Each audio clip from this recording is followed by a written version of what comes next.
বাংলাদেশে হিন্দুদের উপর আক্রমণ উপর্যুপরি বাড়ছে, আর এই বাংলায় ঝাঁঝ বাড়ছে বিজেপি এবং হিন্দুত্ববাদী সংগঠনগুলির। একের পর এক নানান ধরনের কর্মসূচি নিচ্ছেন তারা। বিরোধী দলনেতা শুভেন্দু অধিকারী আজ ফের আরও একবার বাংলাদেশ ডেপুটি হাই কমিশন দপ্তরের অভিযানে যাচ্ছেন। যদিও তিনি ঘোষণা করেছিলেন যে তার সঙ্গে হিন্দুত্ববাদী বিভিন্ন সংগঠন, তাদের নেতৃত্ব এবং বড় আকারের জমায়েত করে বাংলাদেশ ডেপুটি হাই কমিশন অভিযান তিনি করবেন। কিন্তু বাংলাদেশ ডেপুটি হাই কমিশন থেকে অনুমতিপত্র মেলায় শুভেন্দু অধিকারী সঙ্গে 5 জন সাধু সন্তকে নিয়ে বাংলাদেশ ডেপুটি হাই কমিশন অভিযানে যাচ্ছেন।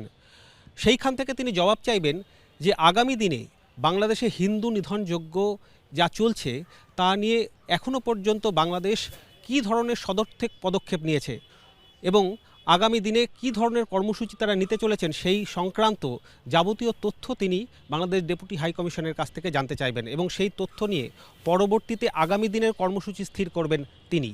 যদিও এই বিষয়ে কিন্তু বিভিন্ন হিন্দুত্ববাদী সংগঠন লাগাতার নানান কর্মসূচিতে রয়েছেন।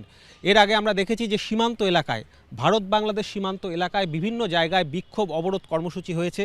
শুভেন্দু অধিকারী ইতিমধ্যেই দীপু দাসের পরিবার তার বাবার সঙ্গে কথা বলেছেন এবং এই বাংলায় যাবতীয় যে বাংলা থেকে বাংলাদেশে যে এক্সপোর্ট ইম্পোর্ট সেই ক্ষেত্রেও কিন্তু হুঁশিয়ারি দিয়েছেন যে আগামী দিনে যদি এই অত্যাচার বাড়তে থাকে তবে আমদানি রপ্তানির ক্ষেত্রেও বড় রকমের বাধা তারা তৈরি করবেন।